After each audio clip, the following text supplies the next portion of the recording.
Hello बच्चों, कैसे हैं आप।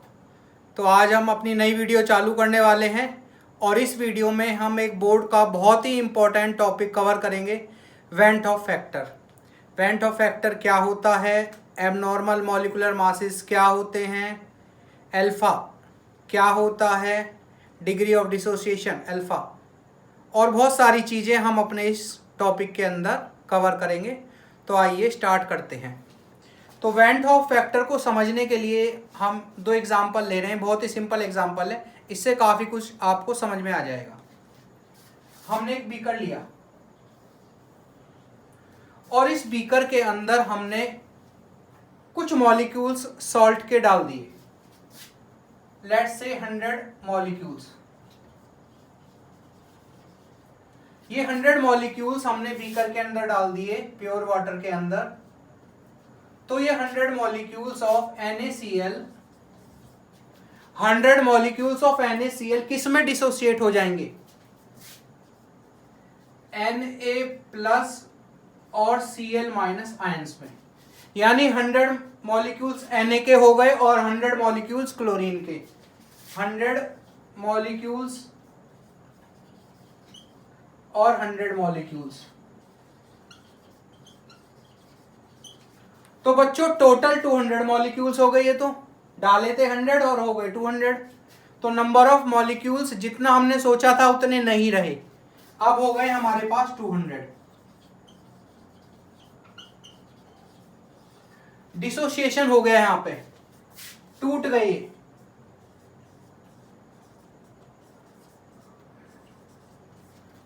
तो बच्चों ऐसे केसेस में जिसमें नंबर ऑफ सॉल्यूट पार्टिकल्स बढ़ जाएं, जैसे इस केस में बढ़ गए 100 से 200 हो गए, या घट जाएं, घटने वाला भी हम एग्जांपल लेंगे, तो हमारी कॉलिगेटिव प्रॉपर्टी पे इफेक्ट पड़ेगा, क्योंकि वो डिपेंड करती है नंबर ऑफ सॉल्यूट पार्टिकल्स पर। तो कॉलिगेटिव प्रॉपर्टी हमारी बढ़ जाएगी या घट जाएगी, मगर उतनी नहीं रहेगी। तो इसीलिए हम एक फैक्टर का यूज करते हैं आई, जिसे बोलते हैं went of factor, correction factor का, जिससे कि जब भी हम कोई न्यूमेरिकल सॉल्व करें या कोई भी हम वैल्यू निकालें अपनी कॉलिगेटिव प्रॉपर्टीज की, तो वो सही आए। अगर हम आई यानी वेंट ऑफ फैक्टर का यूज नहीं करेंगे, वेंट ऑफ फैक्टर, अगर हम वेंट ऑफ फैक्टर का यूज नहीं करेंगे तो बच्चों हमारी जो वैल्यू है वो सही नहीं आएगी, क्योंकि यहां पर मॉलिक्यूल्स डबल हो रहे हैं और कुछ केसेस में सेम ही रहते हैं और कुछ केसेस में वो क्या होते हैं, आपस में अटैच हो जाते हैं, डाइमर बना लेते हैं, ट्राइमर बना लेते हैं, और फाइनल जो हमारा आंसर है वो ठीक नहीं आता। तो ये तो था हमारा NaCl का, जिसमें डिसोसिएशन हुआ। नेक्स्ट है हमारा, हम लेते हैं एसिटिक एसिड। हमने 100 मॉलिक्यूल्स अब इस बार डाल दिए एसिटिक एसिड के।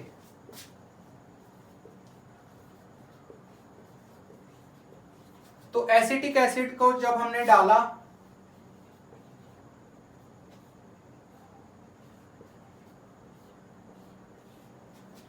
वो एक और मॉलिक्यूल एसिटिक एसिड को अपने साथ मिला लेगा और एक सिंगल बन जाएंगे वो।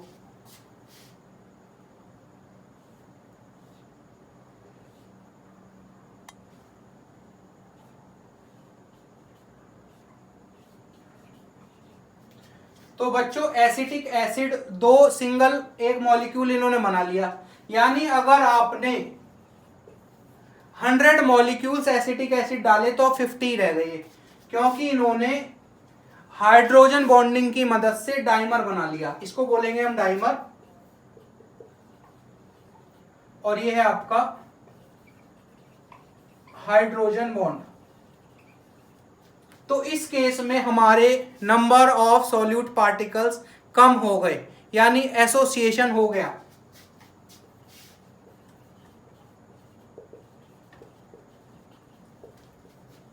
तो हमें went of factor, correction factor निकालना पड़ेगा और वो फॉर्मूले में लगाना पड़ेगा।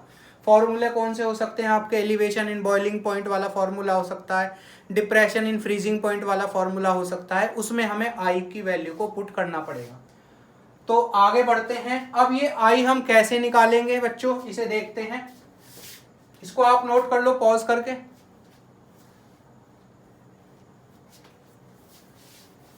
तो आपने देखा जो आई की वैल्यू है एसोसिएशन में,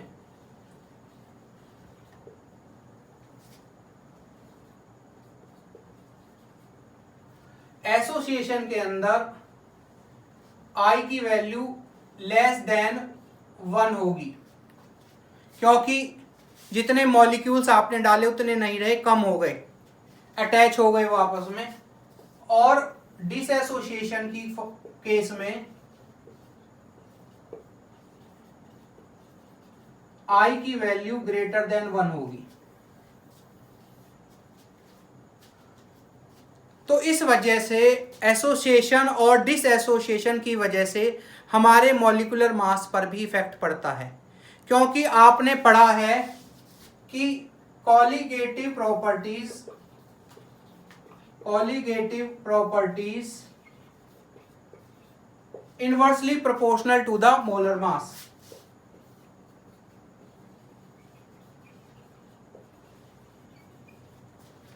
यदि कॉलिगेटिव प्रॉपर्टी इनवर्सली प्रोपोर्शनल है मोलर मास के, यदि कॉलिगेटिव प्रॉपर्टी बढ़ेगी यानी नंबर ऑफ सॉल्यूट पार्टिकल्स बढ़ेंगे तो हमारा मॉलिक्यूलर मास कम हो जाएगा।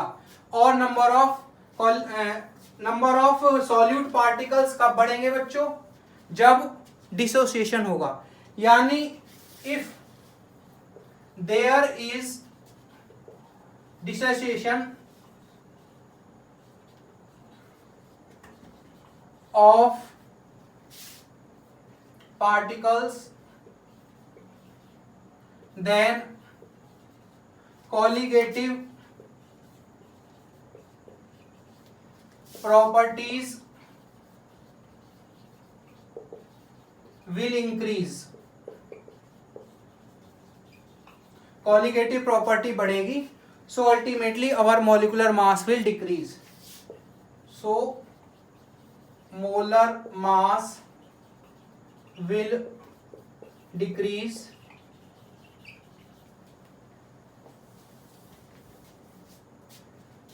and vice versa। This is called abnormal molar mass।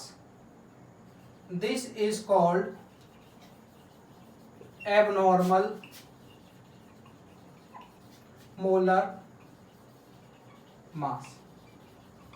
तो एबनॉर्मल मोलर मास के केस में, एसोसिएशन या डिसोसिएशन के केस में आपको आई निकालना पड़ेगा। तो हम लिख लेते हैं इस बात को कि किन केसेस में हमें वेंट ऑफ फैक्टर कैलकुलेट करना पड़ेगा। नोट कर लीजिए इसको। We have to calculate I, we have to calculate Vent of factor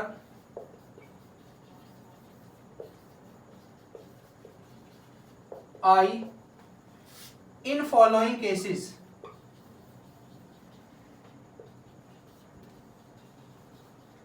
कब कब करना पड़ेगा? If there is association,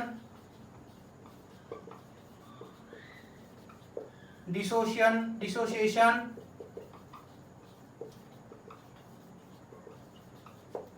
या आपको अल्फा गिवन हो। थर्ड है आपका अल्फा, डिग्री ऑफ एसोसिएशन और डिसोसिएशन, डिग्री ऑफ एसोसिएशन और डिसोसिएशन। अब बच्चों ये तो आपको क्लियर हो गया एसोसिएशन और डिसोसिएशन। एसोसिएशन का केस लिया था हमने एसिटिक एसिड वाला, एसिटिक एसिड, ठीक है बच्चों। एसिटिक एसिड का मॉलिक्यूलर मास आपका कितना होता है? 60 होता है, और जब वो एक मॉलिक्यूल को और ऐड कर लेगा तो 120 हो जाएगा। Expected calculated. डिसोसिएशन में भी हम NaCl का एग्जांपल लिया था हमने, तो Na कितना होता है? 23 प्लस 35.5,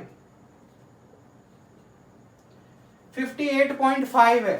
58.5 का आप क्या कर लोगे, हाफ कर लो डिसोसिएशन के केस में, क्योंकि ये आधा हो रहा है, टूट रहा है, तो 37 के अप्रोक्स आ जाएगा। 58.5 29 समथिंग आ जाएगा आपका। अब बच्चों बात करते हैं अल्फा की। तो ये दोनों केसेस हमने देख लिया। अब ये अल्फा क्या होता है और इसे हम कैसे निकालेंगे, तो इसे देखते हैं हम। अल्फा मीन्स अगर डिसोसिएशन हो रहा है, for dissociation,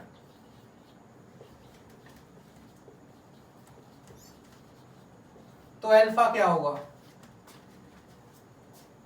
alpha equals to I-1 N-1, ये होगा आपका डिसोसिएशन के केस में। N is the number of ions, number of ions. पहले आप फॉर्मूला नोट कर लो, फिर इस पे क्वेश्चन करेंगे, क्लियर हो जाएगा आपको। एसोसिएशन के केस में alpha equals to 1 minus I upon 1 minus 1 upon N. तो यदि अल्फा पता है आपको, नंबर ऑफ आयंस हम निकाल लेंगे। कैसे निकाल लेंगे, अभी जैसे NaCl का ही था, NaCl, Na plus Cl minus, कितने आयंस हैं, एक यहाँ पर एक यहाँ पर 2, तो n की वैल्यू कितनी होगी 2। ऐसे काफी सारे एग्जांपल लेंगे n निकालने के लिए। हम निकाल लेंगे फॉर्मूले से, अल्फा गिवन होगा तो हम I निकाल लेंगे, वेंट ऑफ फैक्टर। अल्फा किस फॉर्म में गिवन हो सकता है आपको, परसेंटेज फॉर्म में। जैसे 20% दे दिया एग्जाम में, क्वेश्चन में, तो 20% को आप क्या कर लोगे, 20/100 इजिकल टू 0.2 आ जाएगा अल्फा। मोस्टली परसेंट फॉर्म में ही होता है अल्फा, या आपको डायरेक्ट भी हो सकता है कुछ केसेस में गिवन। 40% दे दिया आपको, तो 40/100 इजिकल टू 0.4 हो गया आपका अल्फा।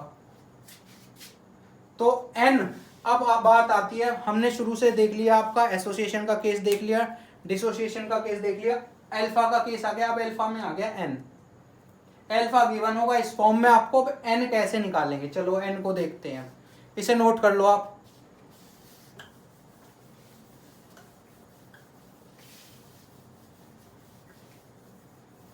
n होता है बच्चों आपका नंबर ऑफ आयंस।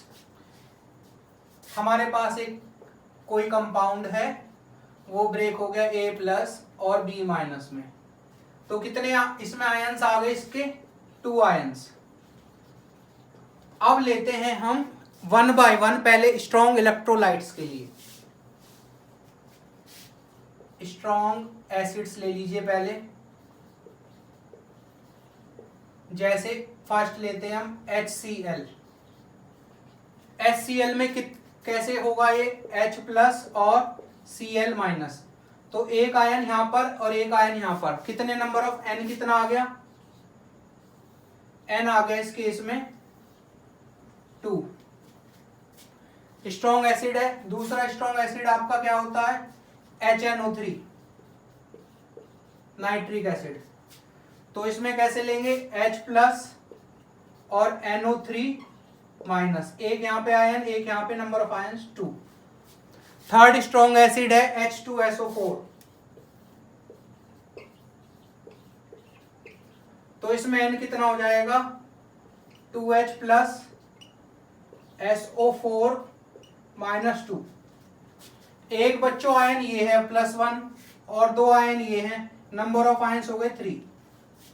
तो ये हो गया आपका स्ट्रॉन्ग एसिड का केस। अब वीक एसिड का लिखते हैं, आप इनको नोट कर लीजिए।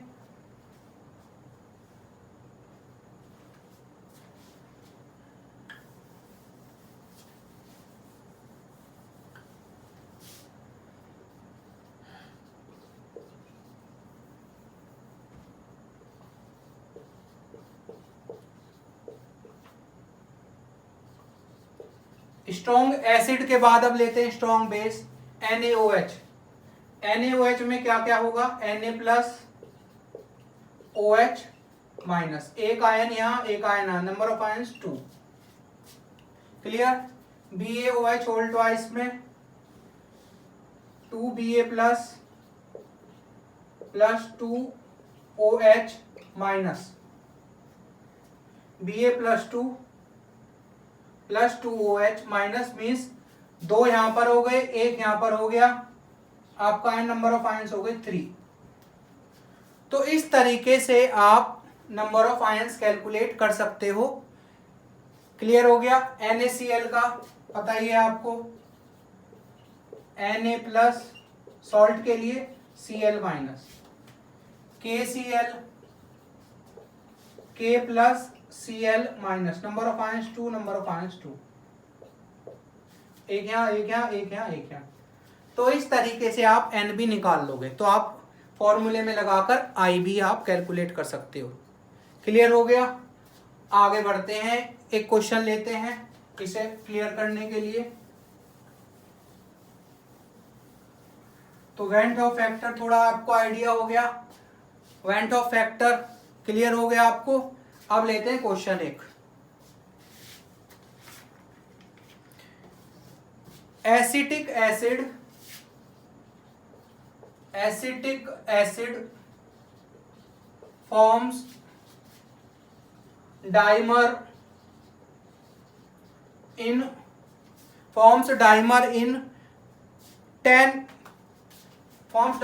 Benzene up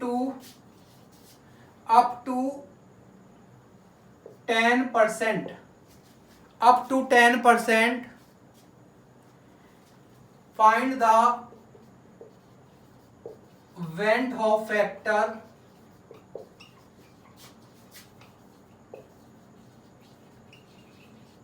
I। तो बच्चों डाइमर बनाया है इसने, जुड़ गया है, डाइमर बन गया है, एसोसिएशन हुआ है, तो आपको एसोसिएशन वाला फॉर्मूला लगाना पड़ेगा। फॉर एसोसिएशन,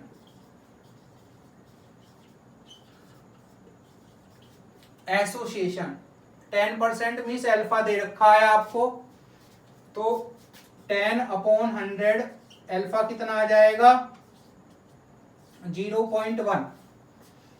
एसोसिएशन में अल्फा इक्वल्स टू कितना होता है बच्चों 1 minus van't of factor upon 1 minus 1/n। अब वैल्यू पुट कर देंगे, अल्फा कितना है 0.1 इक्वल्स टू, ऊपर कर लेते हैं 0.1 equals to 1 minus van't of factor निकालना है आपको 1 minus 1 upon acetic acid CH3COOH, N कितने आएंगे इसके CH3COO माइनस और H plus equals to 2 ions. Number of ions कितने आए इसमें, एक यहाँ पे एक यहाँ पे 2। ओके, वीक एसिड है तो यहाँ पे लिख देंगे हम 2। इसको सॉल्व करेंगे 0.1 equals to 1 minus I upon half, half की मल्टीप्लाई कर देंगे 0.1 में,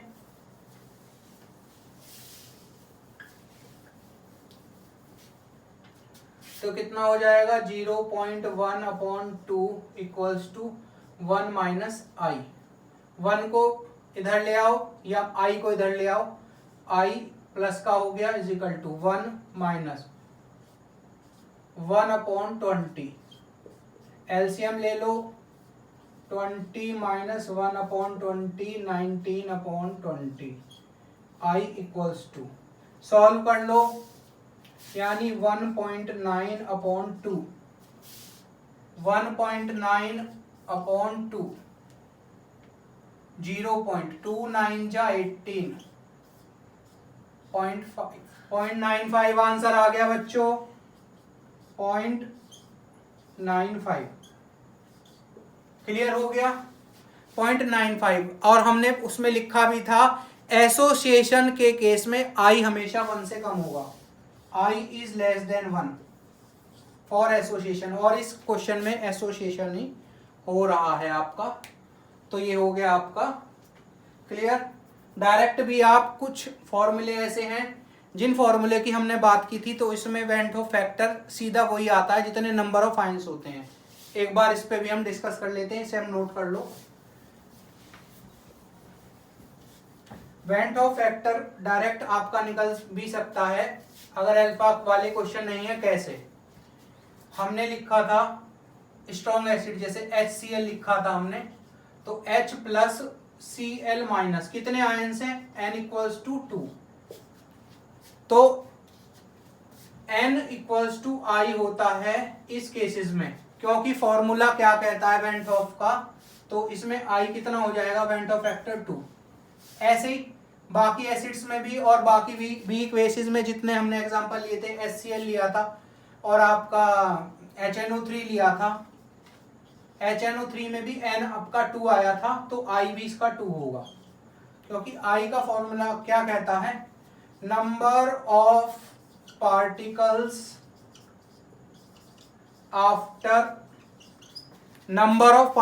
आफ्टर डिसोसिएशन